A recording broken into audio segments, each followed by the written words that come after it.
5월 21일 목요일 아침입니다. 오늘은 어제보다 날씨가 아침에는 조금 쌀쌀해진 것 같습니다. 어제 우리 수요 예배 동영상을 올리는데 시간이 굉장히 오래 걸렸습니다. 인터넷이 불안정한 그런 이유라고 하는데 앞으로 이런 일이 안 생겼으면 하는 마음이 많습니다. 여러분들도 기도해 주시기를 부탁을 드립니다. 자, 오늘 말씀은 창세기 11장 4절부터 6절까지의 말씀입니다. 창세기 11장 4절부터 6절 말씀입니다. 4절부터 보도록 하겠습니다. 또 말하되 자 성읍과 탑을 건설하여 그 탑 꼭대기를 하늘에 닿게 하여 우리 이름을 내고 온 지면에 흩어짐을 면하자 하였더니, 자, 이 바벨탑을 만드는 그 과정을 마치 중계 방송하는 것 같이 그렇게 보여주고 있습니다. 그들끼리 또 의기투합하여 하나님께 바라는 일을 합니다. 성읍과 탑을 건설하였다. 이 말씀을 직역하면, 그리고 우리들이 우리를 위하여 한 도시 그리고 한 탑을 쌓으리라, 이런 의미를 가지고 있어요. 자, 우리가 일반적으로 창세기 11장에 대해서 말할 때 바벨탑 사건 이렇게 알려져 있습니다. 그런데 사실 그 내용을 자세히 보면 이 사람들은 단순히 탑만 쌓은 게 아니에요. 거대한 탑을 중심으로 성읍, 즉 한 도시를 만들었어요. 하나님의 형벌로 추발당한 가인이 에덴의 동편에 노성을 쌓지 않습니까? 최초의 성을 쌓은 것으로 우리가 보는 그런 모습인데, 이들 역시 동편 시날 땅에 바벨성과 탑을 쌓았다. 그러니까 성경에서 이 동편이라는 단어의 의미는 하나님과 대적한다는 의미도 또한 가지고 있다는 것을 우리가 발견할 수 있는 지금 그런 모습이라는 거예요. 이 탑을 건설하다, 탑을 쌓다 하는 것은 멈추지 않고 계속해서 쌓아나갔다 하는 그런 의미예요. 그리고 이 원어를 보면 우리를 위하여 라는 말이 있거든요. 한글 성경에는 생략되어 있는 그런 말이죠. 즉, 이 말씀은 뭘 의미하는지 아시겠죠?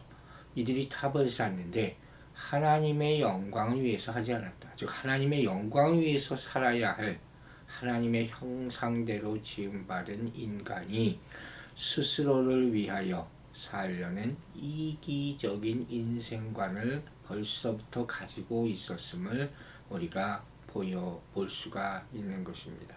이처럼 지난주에도 말했다시피 인생의 최종적인 목적에 절대적인 하나님을 두는 것이 아니라 상대적인 인간을 두는 것이 바로 타락으로 가는 첫걸음이라 하는 사실을 우리는 다시 한번 여기서 발견할 수 있는 것입니다. 또 한 가지 놀라운 일은 그 다음에 이렇게 되어 있어요. 그 탑 꼭대기를 하늘에 닿게 하여 그랬어요. 탑 꼭대기를 하늘에 닿게 했다는 말은 그들이 얼마나 높은 야망을 가지고 있으냐, 그걸 보여주는 것이죠. 하늘 끝까지 도달하려는 인간의 교만, 이 교만이 끝이 없다는 것을 보여주죠. 하나님의 사랑이 끝이 없는 것과는 정말 반대죠. 즉, 하나님의 피조물이면서도 교만한 마음으로 하나님 보좌를 차지하려 했던 사단, 이 천사가 타락한 그런 존재 아닙니까? 마치 이런 것과 똑같아요.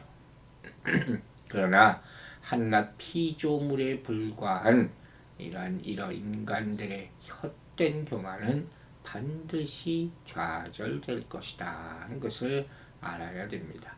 또 그 이유가 뭐겠습니까? 탑을 꼭대기까지 하늘에까지 닿게 하여 우리 이름을 내고 그랬어요. 여기 나오죠. 그들이 바벨탑을 쌓은 첫 번째 이유는 무엇이냐? 바로 자기들의 이름을, 자기들의 명예를 높이기 위한 것이다 하는 것을 보여주는 것이에요. 어떤 사람은 바벨탑을 쌓는 데 사용된 벽돌마다 쌓는 사람의 이름을 적었다 이렇게 얘기해요. 그 캘리포니아의 어떤 교회, 유명한 교회라고 있어요. 그 수정교회라는 교회. 거기 가면 이름마다 그 사람들의 이름을 다 적어놨어요. 의자마다. 또 바닥에도 다 적어놨어요. 들어가는 벽돌에도.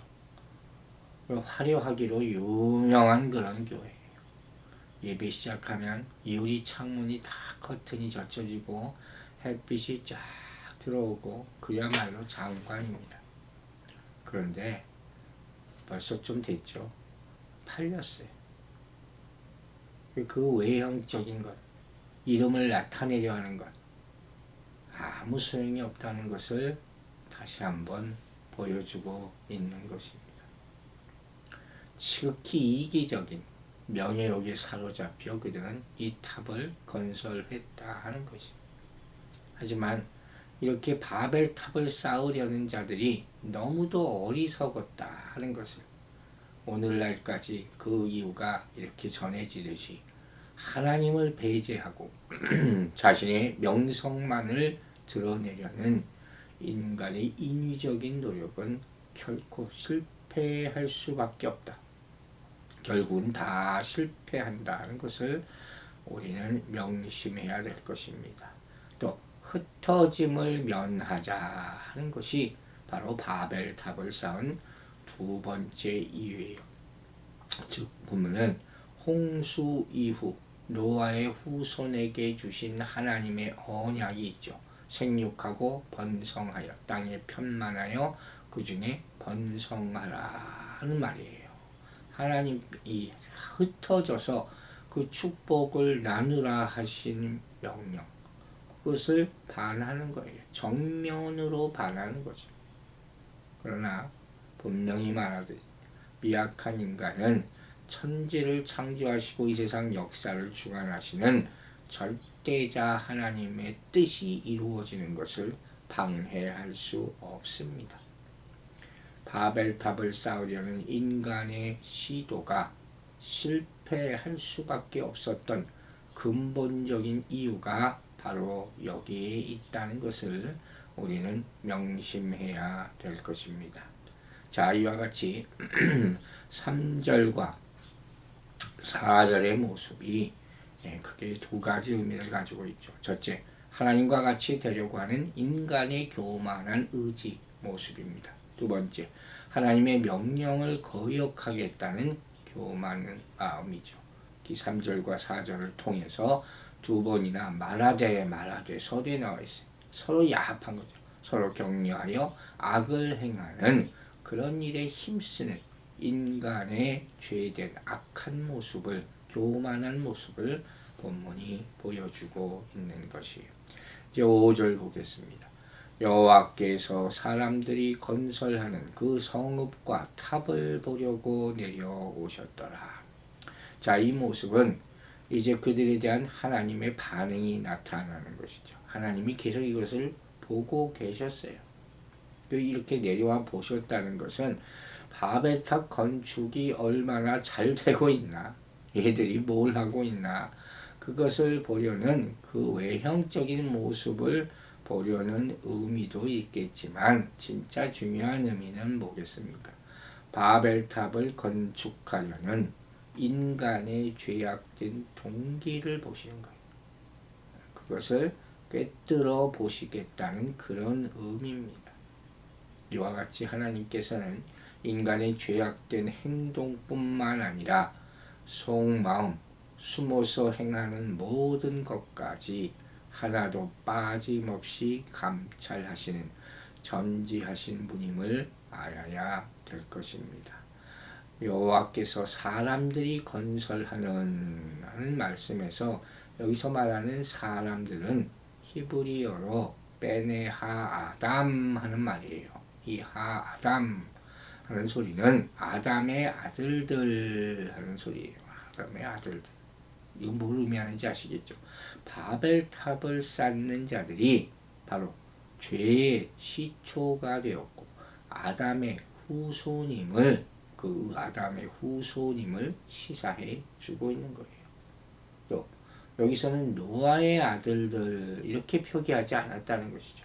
아담의 아들들 이렇게 표기했다는 것은 아담의 죄로 말미암아 가지게 된 인간의 죄성이 홍수 이후에도 여전히 인간들 사이에 자리 잡고 있다 하는 것을 우리에게 보여주는 그런 안타까운 말씀이다 할 수가 있습니다.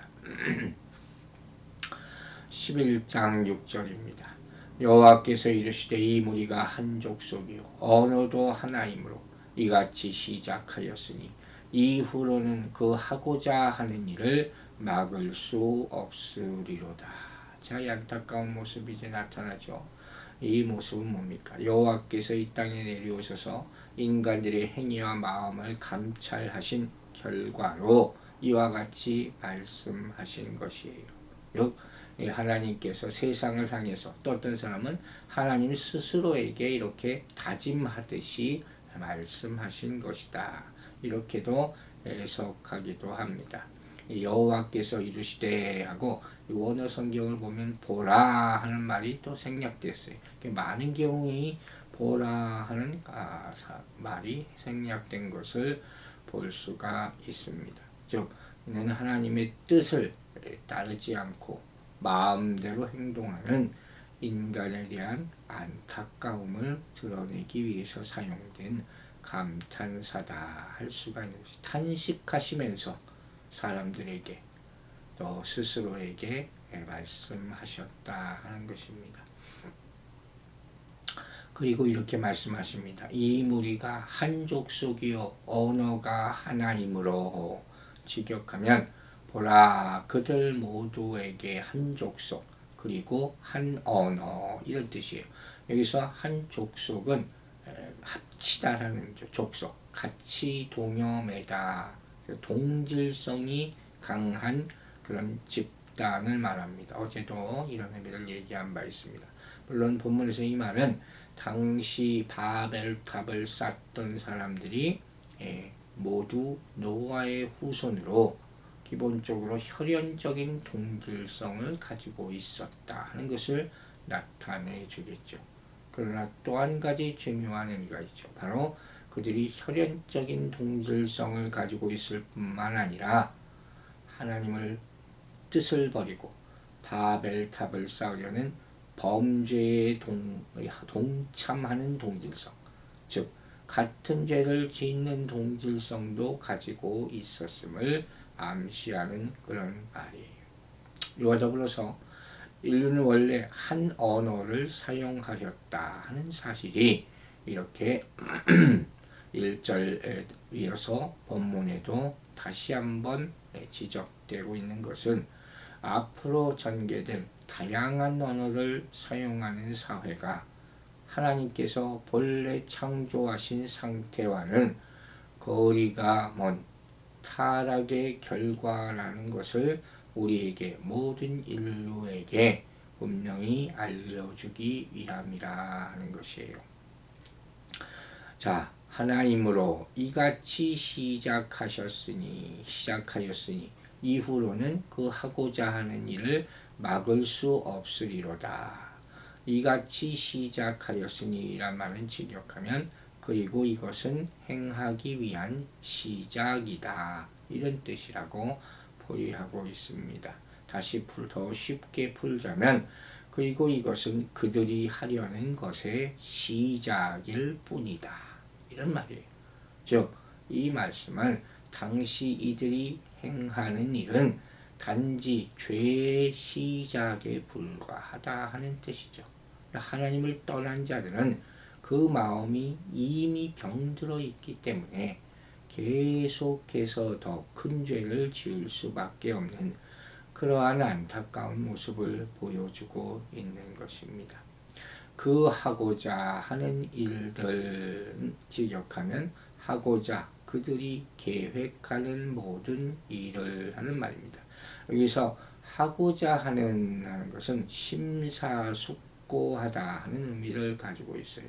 그런데 이 단어가, 이 심사숙고한다는 단어가 하나님과 관련하여 쓰일 때에는 악한 자에 대해서 하나님께서 심판을 계획하시는 것을 묘사할 때, 그때 많이 사용됩니다. 반면에 인간에 대해서 쓰여질 때는 악한 일을 행할 계획을 세우시는 것과 관련해서 또 쓰입니다. 어쨌든 이러한 단어의 이중적인 사용으로 볼 때 인간의 악한 계략은 하나님의 공의로운 심판 계획을 불러일으키는 근거가 된다 하는 사실을 결론적으로 내릴 수가 있는 것이에요.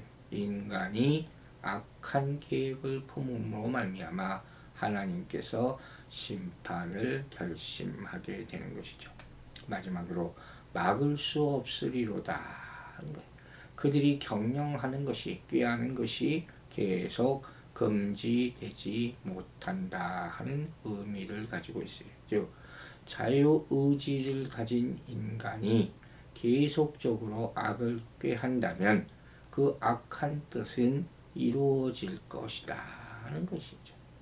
하지만 이 말씀은 하나님께서 인간의 범죄를 막지 못하는 무능력한 분이라는 의미는 결코 아닙니다.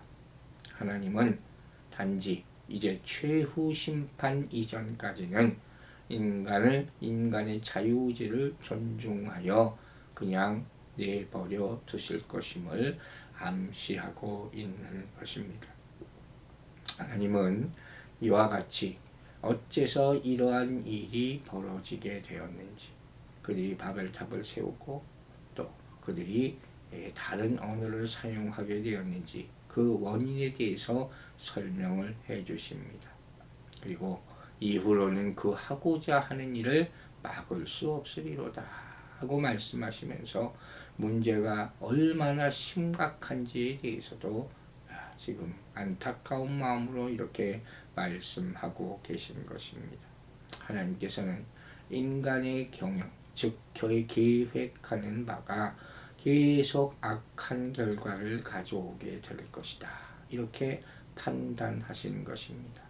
우리는 이런 아버지 하나님이 세상을 바라보는 마음을 헤아려서, 조금이라도 헤아려서 속히 회개하며 돌이켜야 될 줄로 믿습니다. 기도하겠습니다. 아버지 하나님, 오늘은 인간이 타락하여 바벨탑 성읍을 쌓는 장면을 보았습니다. 하나님의 마음을 아프게 하는 죄인들이 가는 길이 어디이겠습니까? 결국 마지막 심판의 길밖에 없을 것입니다. 이 땅에 하나님의 심판이 임할 때 조롱하고 또 외면하는 자들이 아버지의 말씀을 듣고 회개하게 도와주시옵소서. 또한 우리가 바이러스로 말미암아 교회에서 예배드리지 못하게 되었는데 인터넷이 조금이라도 안 되고 막히게 되면 설교를 나누는 것도 어렵게 됨을 또 깨닫게 됩니다. 아버지, 이러한 힘든 상황 가운데서 우리가 하나님의 말씀을 사모하는 공동체로 살아남을 수 있도록 지혜와 능력을 더하여 주시옵소서. 오늘 하루도 주님의 보호 가운데서 살기를 바라고 원하오며 예수 그리스도의 이름으로 기도했습니다. 아멘.